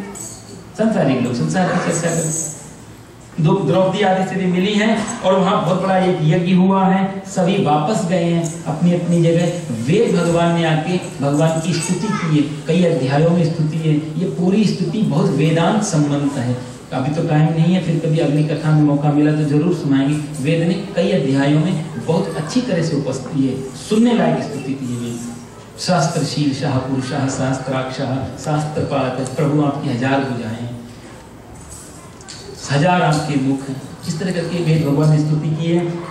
और एक वृकासुर नाम का राक्षस है। वृकासुर राक्षस को उसकी कथा आती है। वो तपस्या कर रहा था शंकर जी का, ओम नमः शिवाय ओम नमः शिवाय ओम नमः शिवाय। एक पैर पे खड़ा होकर शंकर जी प्रकट हो गए, वरदान मांग चेला, मैं प्रसन्न हूँ। वृकासुर बोला महाराज तुम शंकर जी? बोला हाँ। बोला वरदान दे दोगे? बोला हाँ। बोला मैं वो ये वरदान दो, मैं जिसके सर पे हाथ रखूं वो भस्म हो जाए उसी समय। शंकर जी बोले अच्छा दिया। तू क्या सोचता है ब्रह्मा जी ही वरदान दे सकते हैं? अपन भी दे सकते हैं। अब कलियुगी भगत है ये, एक भगत और तपस्या कर रहा था, मैं आपको सुनाऊं। तपस्या की उसने 3 महीने, एक पैर पे खड़े होकर तपस्या की। ओम ब्रह्मणे नमः, हाथ ऊपर उठा करके ब्रह्मणे नमः। ब्रह्मा जी प्रसन्न हो गए कि कलियुग में इतनी खतरनाक तपस्या कर ले तो देवता बहुत हिल जाते हैं। ब्रह्मा जी प्रसन्न होकर आए और कलियुगी वरदान मांग बेटा, वरम ब्रूहि। थोड़ी देर शांति रखे प्लीज। वरम ब्रूहि वरदान मांग। तो कलियुगी भगत ने कहा देखो 3 महीने तपस्या की है मैंने। ब्रह्मा जी भगवान बोले, विधाता बोले तुम क्या सोचते हो शंकर जी वरदान दे सकते हैं, विष्णु जी दे सकते हैं, हम अपन भी विधाता हैं। और सुन तूने 3 महीने वरदान तपस्या की है, 3 वरदान मांग ले। अब जी ये जो भगत था कलियुगी था, इसने कहा प्रभु तो वरदान देना चाहते 3। पहला वरदान तो ये दे दो कि मैं बहुत गरीब हूँ, मेरे घर में अन्न धन आ जाए। दूसरा वरदान ये दे दो कि मेरा घर भी टूटा फूटा वो थोड़ा ठीक ठाक हो जाए। बोला दिया। बस तीसरा वरदान महाराज ये दे दो जब चाहो तो 3 फेर मांग लो। ब्रह्मा जी बड़े चक्कर में पड़े, क्या? बोला नहीं आपने कहा था 3 मांग, 3 मांग ली, मैंने इच्छा हो तो दो, नहीं तो फिर से भजन करता हूँ। ब्रह्मा जी ने भगवान तो भर। ब्रह्मा जी देखे चले गए। अब बेचारा अपने सुंदर से घर में बैठा हुआ है, अन्न धन सब आ गया, बरसात होने लगी। अब बरसात हो रही तो डिस्टर्बर धुल रहा है। हे ब्रह्मा जी! ब्रह्मा जी दौड़े आए, क्या है भगत? बोला पहले तो ये वरदान ये दो बरसात बंद कराओ, दूसरा वरदान ये दो मेरे मकान पे कभी बरसात ना हो, और तीसरा ये दो जब चाहो तो 3 फेर मांग लो। ब्रह्मा जी बोले बड़े चक्कर में पड़े ये कहीं भगत तो जो है। दिया, फिर चले गए। बरसात भी रुक गई, खेतों में उसको सूखा पड़ गया। हे ब्रह्मा जी! ब्रह्मा बोले क्या है भगत जी? बोले पर मेरे खेतों के ऊपर बरसात करो। दूसरा ये वरदान ये दो और पड़ोसी की किसी के ऊपर ना हो, और तीसरा ये दो जब चाहो 3 फिर मांग लो। ब्रह्मा जी बोले तुमने अच्छा 3 महीने का भजन कर लिया, मेरे को बिना पैसे का गुलाम बना लिया, पीछा भी छोड़ता नहीं, 3 वरदान पूरे मांग लेता, उसके बाद अगले का रिजर्वेशन कर लेता।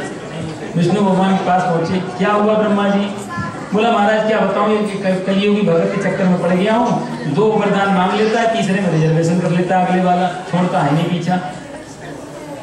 विष्णु भगवान बोले इन कलियुगी भक्तों को ठोक बजाकर वरदान दिया करो। ये पिलपिला अमरूद भी चढ़ाएंगे तो पीछे पूरा बगीचा मांगेंगे, ये 3 पत्थर आधे गिलास का कपड़ा चढ़ाएंगे तो पूरा थान मांगेंगे आपसे। इनकी बहुत लंबी चौड़ी डील होती, मैंने तो बंदी कर दिया जाना।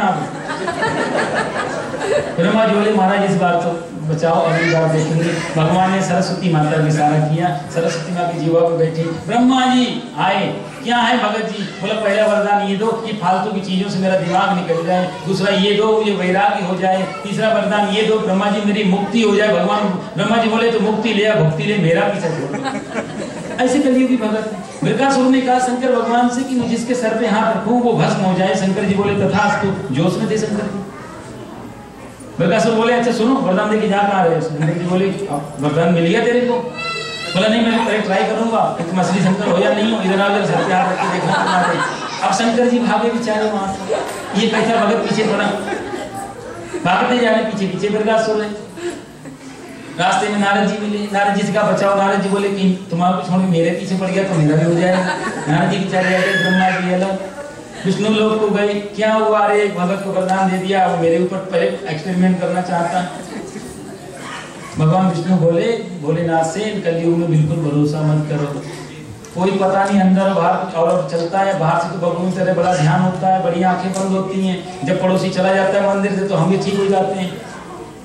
पड़ोसी देख के ज्यादा ध्यान गहरा लगता है, परियोजना माला जपते समय। 4 लोग होंगे तो ध्यान बहुत गहरा होगा, 4 लोग हट जाएंगे तो फिर वो भी मक्खी भी परेशान करेगी। भोलेनाथ बोले इस बात को बचाओ प्रभु। भगवान गए, अरे सुनो कहाँ जा रहे हो सवेरे सवेरे? वृकासुर बोला तुम्हें मालूम नहीं, जरा रास्ता मेरा छोड़ो, वो शंकर से वरदान लिया है, ट्राई करना है उसके ऊपर ठीक है या नहीं है। अरे भगवान बोले तुमको भी बेवकूफ बना दिया उसने। बोला कैसे बेवकूफ, क्या मतलब? अरे 6 महीने पहले हमको भी यही वरदान दिया, वो हाथ रखने वाला वरदान तो नहीं? बोला हाँ वही महाराज वही वरदान दिया। बोला वो तो बेवकूफ बनाता, अवघड़ बाबा, आगे नहीं पीछे नहीं, वनवास में रहता है, वो धीरे सजा गई है कि कहीं किसी के ऊपर हाथ रखने से कोई भस्म होता है? ऐसे पागल आदमी हो। वृकासुर थोड़ी देर रुका, बोला सुनो तुमको भी ऐसा नहीं? बोला हाँ 6 महीने पहले दिया, तो फिर मैं भी पीछे पीछे भाग रहा हूँ। और तुम्हें भरोसा नहीं हो तो अपने सर पे हाथ रख के देख लो, यदि भस्म हो जाओ तो बता देना। वृकासुर बोला बात तो ठीक कहती हो। जैसे सर पे हाथ रखने को बोला मेरे को पागल समझा, मैं भस्म हो गया तो बताएगा कौन? भगवान बोले तो सर पे मत रखो, थोड़ा ऊपर रखना, जो जलने से पहले थोड़ी तपन भी तो होती है, थोड़ा गरम गरम लगे तो हटा लेना, थोड़ा ऊपर हाथ रखवाया। कुछ गर्मी लग रही है? बोला नहीं। कुछ भी थोड़ा बहुत तपन हो? बोला नहीं। बोला थोड़ा नीचे करो। मुझे मालूम है वो झूठ बोल रहा था, मेरे को ऐसे ही वरदान देता रहता हमेशा। थोड़ा और नीचे किया, अब लगा कुछ? बोला नहीं। बोला थोड़ा और नीचे कर लो, अब बालों से बिल्कुल स्पर्श होने लगा। बोला आप कुछ गर्मी लगी? बोला बिल्कुल भी गर्मी नहीं। बोला जरा सी तो लग रही हो? बोला बिल्कुल नहीं लग रही। बोला पूरा ही रख ले। उसने जैसे ही पूरा रखा, गोविंदाय नमो नमः स्वाहा हो गया। भोलेनाथ पधारे, महाराज तुमने बड़ा ध्यान बचाई। भगवान बोले अगली बार ध्यान रखना। बोले भोलेनाथ की, द्वारिकाधीश की। 10वां स्कंध यहाँ समाप्त हुआ। 11 स्कंद में भगवान ने पुत्रों को उपदेश दिया है, पुत्रों संतों का अपराध कभी मत करना। संतों का अपराध करने वाले को मैं भी नहीं बचा सकता, क्योंकि मेरे से बड़े मेरे भगत हैं, मेरे से बड़े मेरे संत हैं, तो उनका अपराध यदि करोगे तो मेरे पास भी उसकी कोई काट नहीं, इसलिए हमेशा ध्यान देना। बहुत उपदेश दिया। बच्चों ने कहा पापा तो आजकल कहते हैं आदमी बड़ा हो जाता है ना, सिर्फ शिक्षा ही देने लगता है, क्या करें, कुछ काम तो बचता नहीं और तो चलो उपदेश ही दो। पर उपदेश तो कुशल बहुत तेरे ऐसा। तो पिताजी घूमने निकल गए, और घूमने जैसे ही निकले वहां तो कहते हैं कि वहां ऋषि बैठे हुए हैं, बहुत सारे ऋषि हैं, अत्रि वशिष्ठ च्यवनस मेधा तिथिर व्याल व्यास, ये सब बैठे हुए हैं। उन ऋषियों में बड़े बड़े दिव्य ऋषि हैं और बहुत कर्मयोगी, त्याग में सारे महर्षि। थोड़ा शांति आप रखेंगे, 15 मिनट और दे दो बस, हो गया। 12 बजे तक तो फिर भी बैठना है। तो ऋषियों के पास पहुंचे, ये कृष्ण के बच्चे हैं, देखो कृष्ण के बच्चे, कृष्ण वहां ऋषियों के पास पहुंचे। जाम्बवती का एक बेटा है, उसका नाम है सांब। सांब के पेट पे कपड़ा लपेट के अंदर रख दिया और ऊपर से चुनरी उड़ा दी। ऋषियों के पास पहुंच गए, बोले महाराज प्रणाम, हम कृष्ण के पुत्र हैं, आए हैं, नई बहू है, इसको लेकर के आए हैं। ऋषि बोले बड़े बड़े आशीर्वाद, सौभाग्यवती भाव। बोला महाराज आप लोग तो त्रिकालदर्शी, बताओ इस बहू के पेट में अभी बच्चा है, तो ये पुत्र हो गया पुत्री? ऋषियों ने आंख बंद करके ध्यान लगाया तो देखा, पकड़ लिया कि ये तो सांब है, हमारी परीक्षा लेने आए हो, दुष्ट लड़कों, कृष्ण के बच्चे होकर भी तुम्हें ज्ञान नहीं है, संतों का अपराध करते हो। मना किया था तुम्हारे पिताजी ने, शाप देते हैं, न पुत्र होगा न पुत्री, इसमें से एक मूसल निकलेगा, तुम्हारे यदुकुल का विनाश करेगा। यदुवंश के विनाश का शाप तुमको मिल गया। बहुत घबराए बच्चे, भागे वहां से। वसुदेव जी को आगे सारी बात बताई। वसुदेव जी ने कहा कोई बात नहीं, गलती तो तुमने की है, चलो कुछ नहीं होता। देखा तो चादर हटा के तो मूसल ही था एक। वसुदेव जी ने उस मूसल को घिसवाया पत्थर पे और घिस के उसका बुरादा पानी में बहा दिया।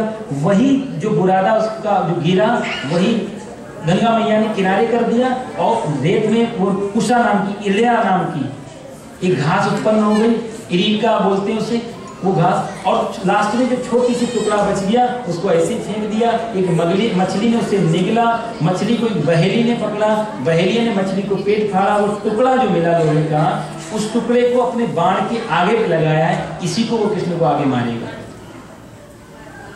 यदुकुल को जब से शाप लगा है ना, तब से ऋषियों ने संतों ने आना बंद कर दिया वसुदेव जी के यहाँ।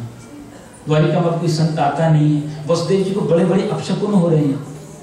उन्होंने देखा गाय बछिया का दूध पी रही है, ब्राह्मण रिक्त हाथों से जा रहा है, स्त्री पनघट से आती है घड़ा लेकर के, लेकिन पानी नहीं होता उसमें। बड़े बड़े अपशकुन दाएं बाएं, दाएं उनके अंग फड़कना बंद हो गए, बाएं अंग फड़क रहे हैं। वसुदेव जी तो बहुत चिंता में बैठे हुए, ये अपशकुन कैसे, ये क्या होगा।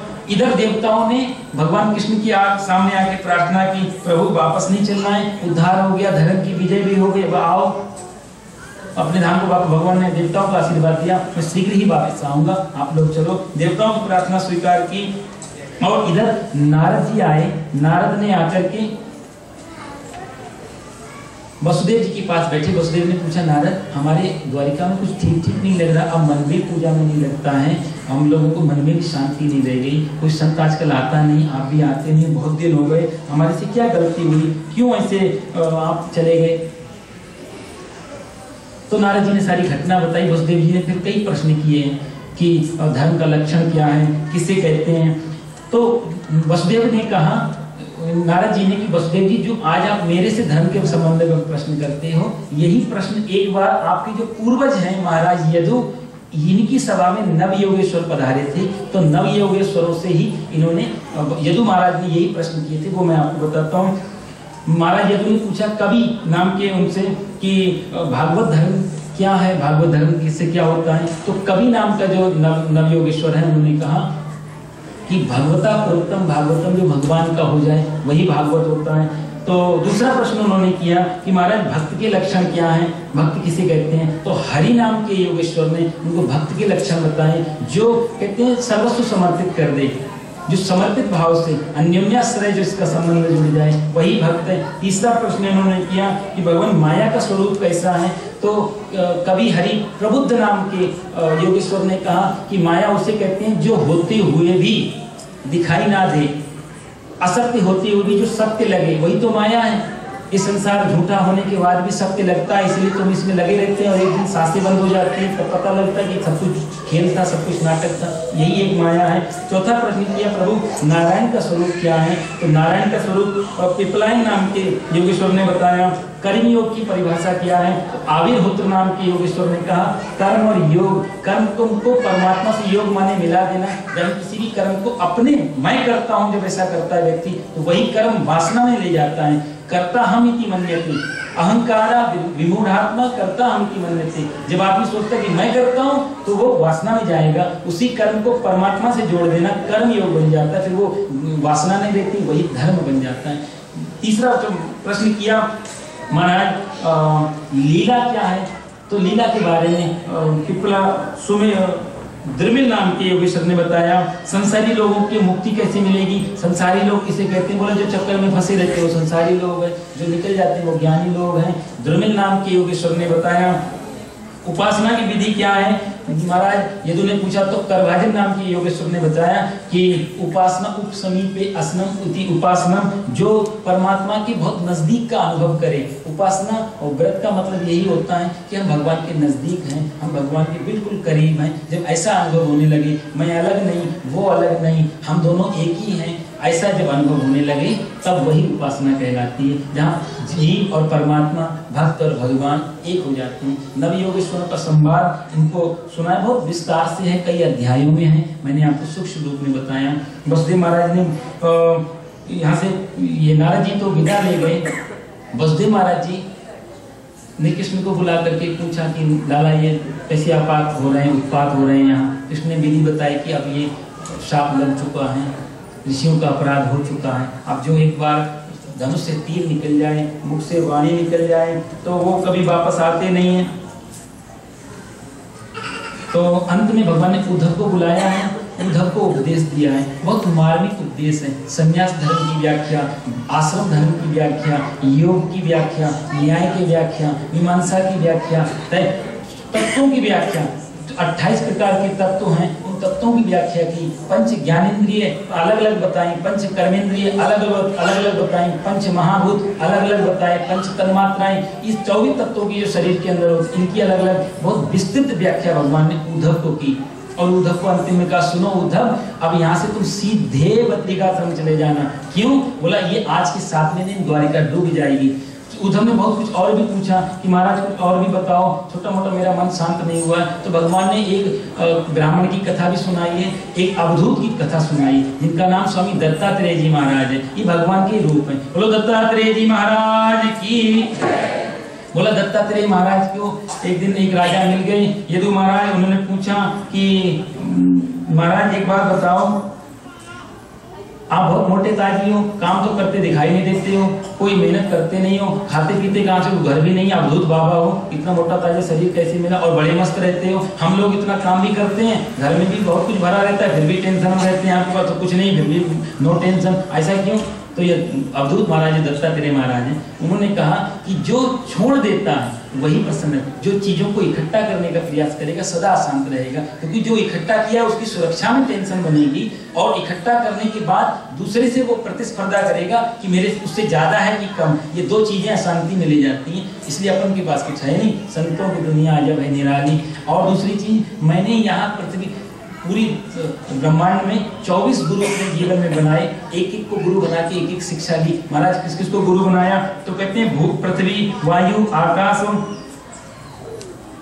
अग्नि, चंद्रमा, रवि, कपोतो, अजगरा, सिंधु, पतंगो, मधुकर, गिरजा, इतने गुरु। और बोले मधुहा, हरिणो, मीना, पिंगला, कुरुरो, भका, कुमारी, शरत्कृत, सर्पा, उर्णनाभि, शुभेशकृत, ये 24 गुरुओं के नाम हैं मेरे। बोला महाराज थोड़ा विस्तार से बताओ। उनका पृथ्वी को मैंने पहला गुरु बनाया, पृथ्वी से मैंने सीखा सहन शक्ति। हम पृथ्वी में कितने कुल्हाड़ा चलाते हैं, हल चलाते हैं, और उसके पेट को फाड़ते हैं, बीज डालते हैं, फिर भी पृथ्वी हमको 10 गुना वापस करती है। सहन शक्ति पृथ्वी से सीखी, पहाड़ों से सीखी मैंने। दूसरा गुरु मैंने बनाया वायु को। वायु विकार रहित होती है, वायु का कोई आकार नहीं होता, कोई स्वरूप नहीं होता, चलती हुई सिर्फ महसूस होती कि वायु चल रही है, वायु किसी को दिखाई नहीं देती। संतों को ऐसे ही भ्रमण करना चाहिए, कहीं जाएं, उपदेश करें, ज्ञानोपदेश करें, समाज में क्रांति लाएं, लेकिन अपना स्वरूप प्रकट ना होने दें, अपनी जय जयकार की कामना करना करें, वही तो संत है। तो वायु को बना करके मैंने सीखा। तीसरा मैंने आकाश को गुरु बनाया। आकाश माने होता है खाली जगह। संतों को अपने अंदर बहुत सारी चीजें रखनी भी नहीं चाहिए, नहीं तो दुविधा पैदा करती हैं, वो बहुत सारा कंफ्यूजन पैदा करती हैं। इसलिए बहुत सारा जितना जरूरी ज्ञान उतना ही ग्रहण करना चाहिए। चौथा मैंने जल को बनाया। जल में कोई अपना रंग नहीं होता, जैसे दूध में डालो तो दूध की तरह, शक्कर में डालो तो शक्कर की तरह, अलग अलग जल का जिसमें मिला दो वैसा ही रंग हो जाता है। संतों को भी जैसी परिस्थिति आए वैसे ही अपने आप को बदल लेना चाहिए, ज्यादा अहंकार में नहीं जीना चाहिए। तीसरा मैंने बनाया चंद्रमा को बनाया, अग्नि को बनाया। अग्नि में लाश भी जलती है, अग्नि से भगवान के हवन भी होते हैं, अग्नि में दीपक भी जलता है, अग्नि घर को भी प्रकाशित करती है। लाश को जलाने के बाद में, डेड बॉडी को जलाने के बाद वो अपवित्र नहीं होती, और भगवान के पूजा घर में रखने के बाद कोई पवित्र नहीं होती, क्योंकि दोनों से वो रहित है। तो संतों को भी ऐसा ही होना चाहिए। चौथा मैंने चंद्रमा को बनाया। पूर्ण प्रतिपदा से कृष्ण पक्ष तक ये घटता रहता है, शुक्ल पक्ष में बढ़ता रहता है। चंद्रमा में अमृत की कला है, शांत इसका स्वरूप है। संतों को भी ऐसी शांत स्वरूप होना चाहिए। फिर मैंने एक सर्प को गुरु बनाया। सर्प देखो अपने बच्चे अपने आप खा जाता है, उससे शिक्षा ली। एक मैंने कबूतर को बनाया। एक दिन मैं कहीं जंगल में जा रहा था, कबूतर का एक जोड़ा बैठा हुआ परिवार के साथ में, मैंने देखा वहां छुप करके एक बहेलिया आया, दाने डाले, दाने पड़ते ही कबूतर के बच्चे नीचे आ गए, दाने चुगने लगे, जाल में फंस गए। बच्चों को फंसा हुआ देखा तो पत्नी ने, कबूतरी बोली कि बच्चे मेरे चले गए, मैं कैसे रोकूं? कबूतरी भी आके जाल में फंस गई। कबूतर ने देखा बच्चे भी चले गए, पत्नी भी चली गई, मैं भी जी के क्या करूं? कबूतर भी आके जाल में फंस गया, पहले ने लपेटा, सबको ले गया। तो कहते हैं संतों को इसलिए कहीं से ज्यादा मन लगाना नहीं चाहिए, क्योंकि ये चीजें फंसाने वाली होती। कबूतर को मैंने गुरु बनाया।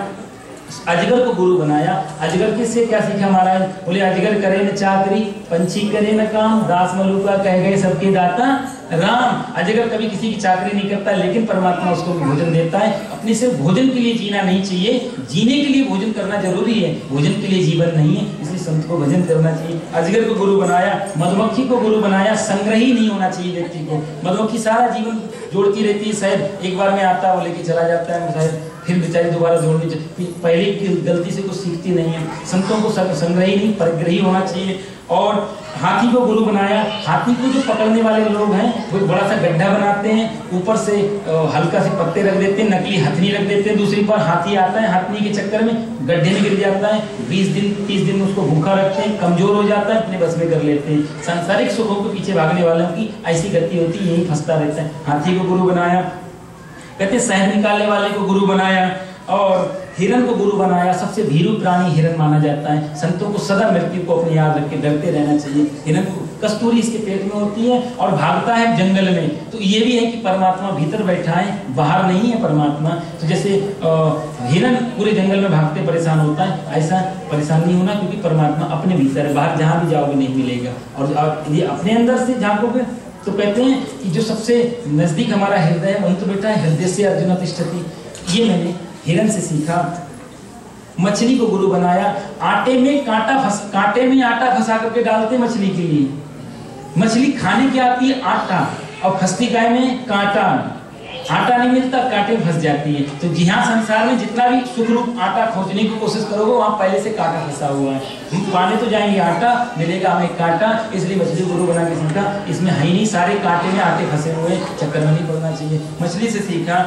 और पिंगला नाम की वेश्या से मैंने सीखा, उसको गुरु बनाया। एक दिन द्वार पे बैठी है, रात्रि के 4 बज गए, कोई आया नहीं। वेश्या को बड़ा त्याग वैराग्य हुआ कि देखो इन दुनियादारी लोगों के मैंने कितना वेट किया, इतना प्रेम यदि परमात्मा से करते मैं कहां से कहां पहुंच जाती। वो गणिका भगवान की परम भगत बन गई। संतों को ऐसे ही अपने जीवन से शिक्षा लेनी चाहिए। पिंगला वेश्या से सीखा। पक्षी से गुरु बना के सीखा। पक्षी के बच्चों में देखो, जब तक बच्चे चलने लायक नहीं होते तब तक पक्षी लाते हैं दाना इधर उधर से, चोंच में डालते हैं। पक्षियों के बच्चों के पर निकल आए तो भूल जाते हैं, कोई पक्षी कहीं बेटा कहीं माता कहीं। तो इसलिए ग्रस्त में रहते हुए भी असंगता का भाव संतों को जीवन में लाना चाहिए। इसलिए मैंने पक्षियों से सीखा। और बालक से शिक्षा, बालक से मैंने बहुत अच्छी शिक्षा ली। घर में जा रहा था तो एक बालक घर में थे, बहुत गरीब परिवार था, मेहमान आए हुए थे।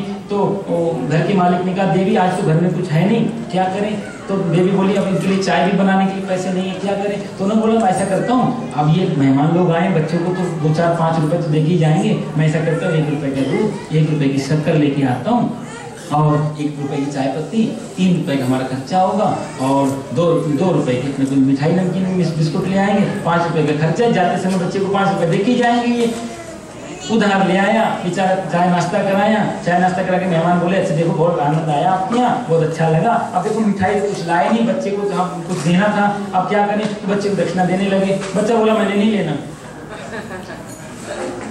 अब माता को चक्कर में पड़ी, नहीं बेटा अब रहने दो, आप बच्चे को आदत खराब नहीं, हम कुछ मिठाई लाना चाहिए, फल फल, हमें जल्दी ध्यान नहीं था, बच्चे को हम पैसे दे रहे हैं, इसको लेना चाहिए। माता कहती चलो बेटा ले लो। बच्चा बोला, मैंने नहीं लेना। अरे बेटा ले लो, इतने प्रेम से दे रहे तो ले। नहीं मैंने नहीं लेना। क्यों नहीं लेना? बोले, माता पापा तो कह रहे थे इन्होंने 5 रुपए देने, तो 3 रुपए दे रहे हैं।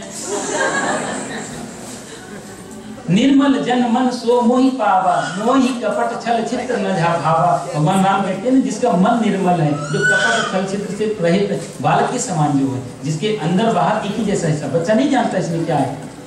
तो दत्तात्रेय जी कहते हैं, मैंने उसी समय बच्चे को गुरु बनाया। कुमारी कन्या को गुरु बनाया।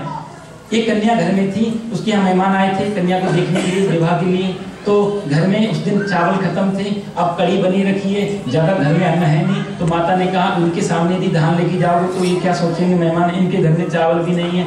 तो कन्या से कहा, बेटी तो भीतर जा और थोड़े से धान कूट ले, घर में बाहर ले जाना ठीक नहीं। तो वो कन्या बेचारी मूसल चला के धान कूट रही है, हाथ में 12 चूड़ियां हैं, तो मूसल चला रही, चूड़ियां बज रही हैं। मैं खिड़की से देख रहा था, दत्तात्रेय जी कह रहे हैं। तो उसने देखा कि चूड़ियां बजेंगी, मेहमान समझ जाएंगे कि घर में धान कूटे जा रहे हैं। तो मैंने क्या किया, 6 चूड़ियां उतार दी।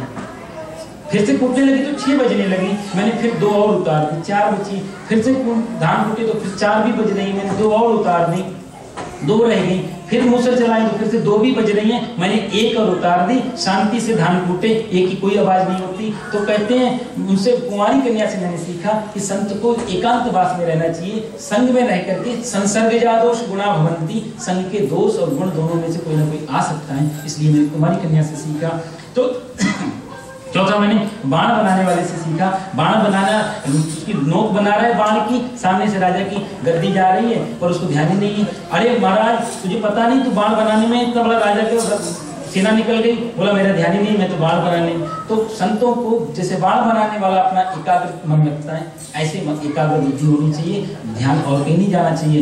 एक जगह कोई मुल्ला अपनी चादर बिछा के नवाज अदा कर रहा था। एक कोई प्रेमिका, उसने प्रेमी को टाइम दिया हुआ मिलने का, वो प्रेमिका बेचारी प्रेमी के इंतजार में भाग रही है, भगवान में लेट हो गई है, खुदा में लेट हो गई, कहीं डांट ना पड़े मेरी, भागती जा रही है। मुल्ला नवाज अदा कर रहा है अपना, चादर बिछी हुई है, उस चादर पे पैर पड़ गया, उस देवी का चादर पे पैर पड़ गया। मुल्ला ने देखा ये चादर पे पैर, इसको पता नहीं मैं खुदा की अरदास कर रहा हूँ, खुदा की प्रार्थना में बैठा हूँ, इसको पता नहीं।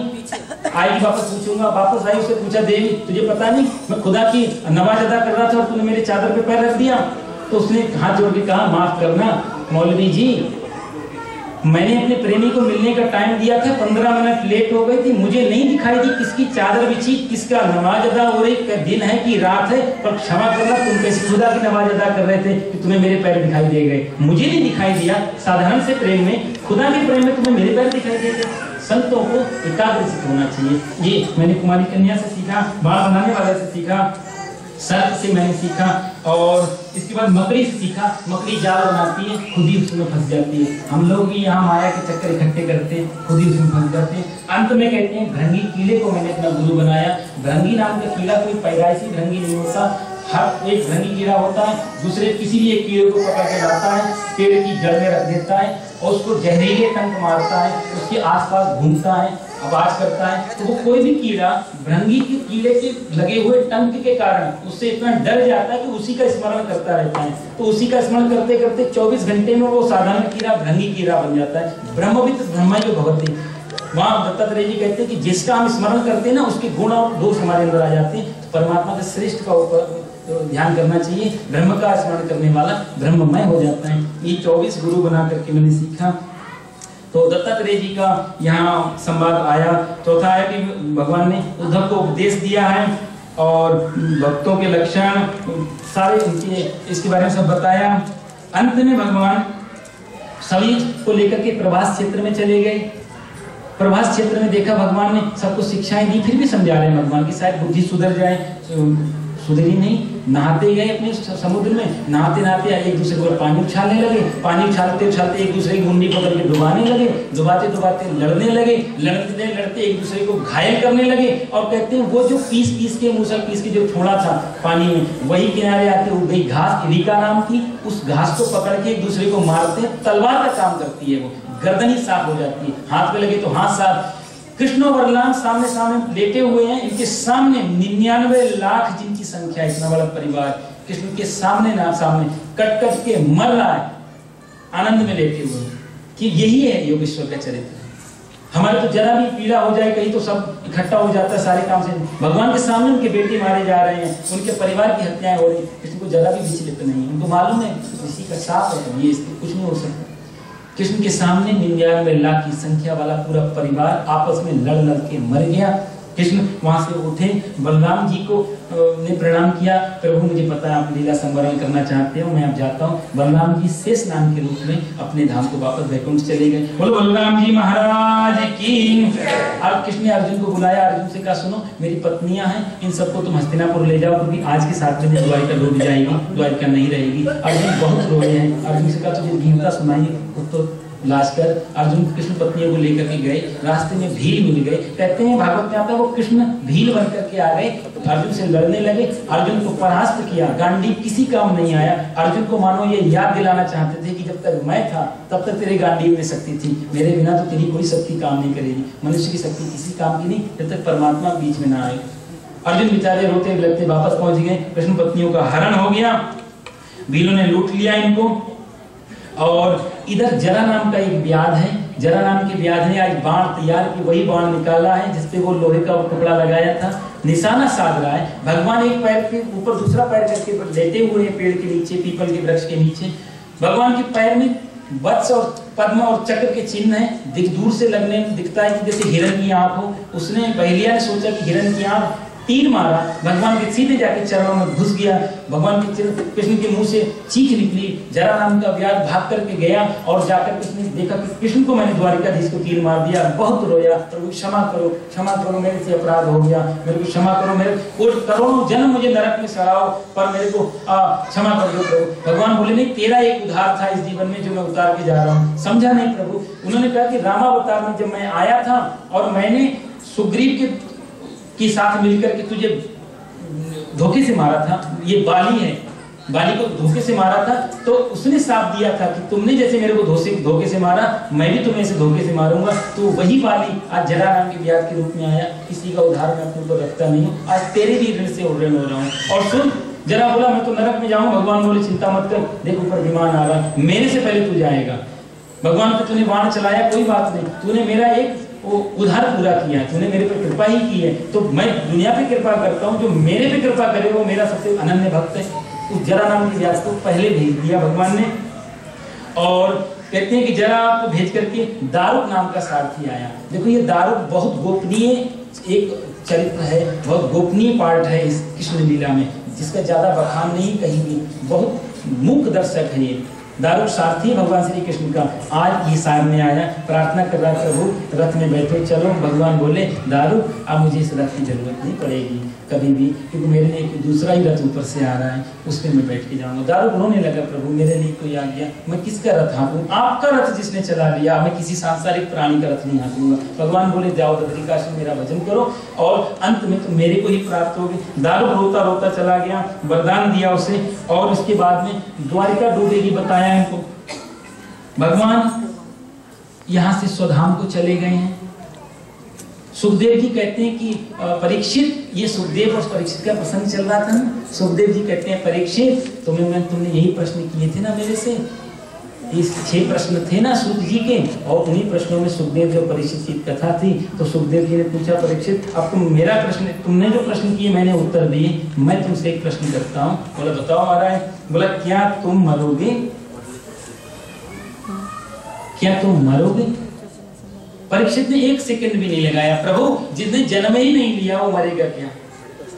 जो जन्म लेता वही मरता, जन्म शरीर का होता है, शरीर तो मरेगा ही, बचाएंगे तो भी मरेगा और नहीं बचाएंगे तो भी मरेगा, जहां भी जाएंगे वहां इसको मरना पड़ेगा। मेरा तो कोई जन्म नहीं होता, मैं आत्म स्वरूप हूँ, मैं परमात्मा स्वरूप हूँ, मेरा कोई मरण नहीं। सुखदेव जी बोले बस इतना ही समझाना था, मेरा काम हो गया, तू अमृत को प्राप्त हो जाएगा। बहुत आशीर्वाद दिया, सुखदेव जी का पूजन किया परीक्षित ने, नमन वंदन किया, बहुत बहुत धन्यवाद दिया। सुखदेव जी कहते परीक्षित कहते हैं अब क्या आपका धन्यवाद भी देना, क्योंकि मुझे लगता है मेरे में और आप में कोई अंतर नहीं, आप भी परमात्मा की ज्योति है, मैं भी परमात्मा की ज्योति, मैं भी ब्रह्म और तुम भी ब्रह्म, तो ब्रह्म का ब्रह्म को पूजने की लीला ही तो है। फिर भी उन्होंने पूरा लीला किया, और लीला करने के बाद में 12 अध्यायों में आता है कि सुखदेव जी तो चले गए।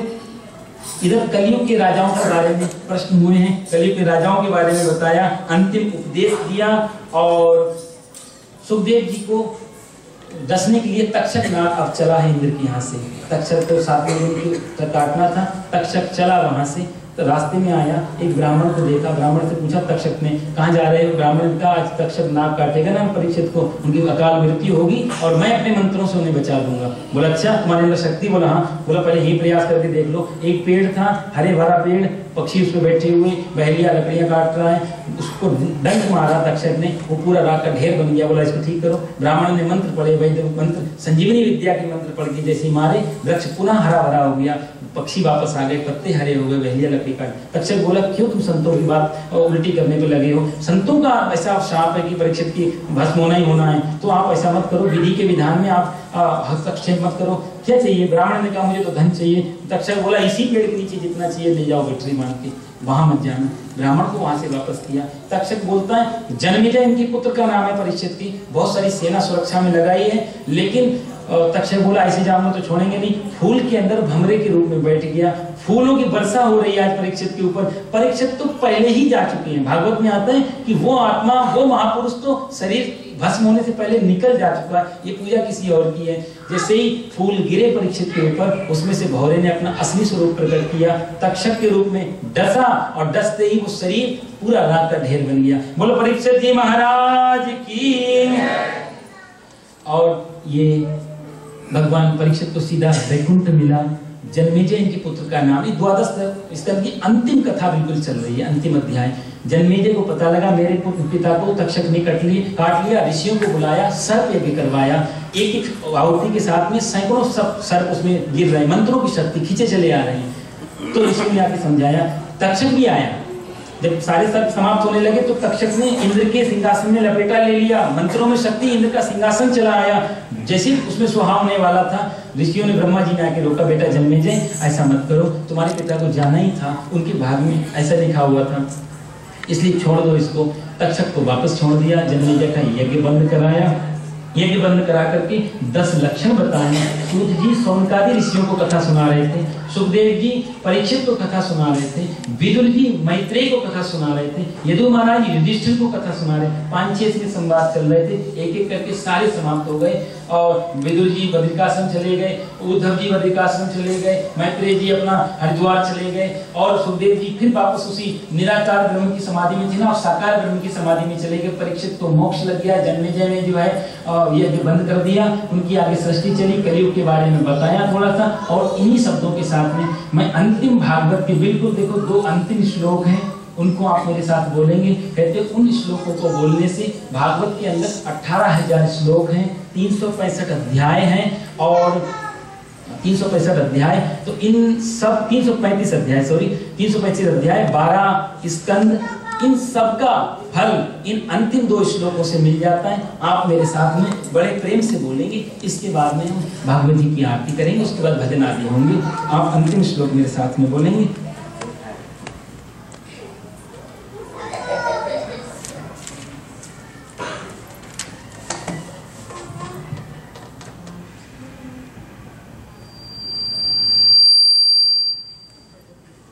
भवे भवे यथा भक्ति पादयोस्तव जायते तथा कुरुष्व देवेश नाथस्त्वं नो यतः प्रभो। भवे भवे यथा भक्ति पादयोस्तव जायते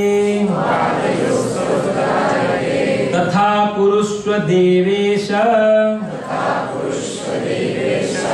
नाथस्त्वं नो यतः प्रभो।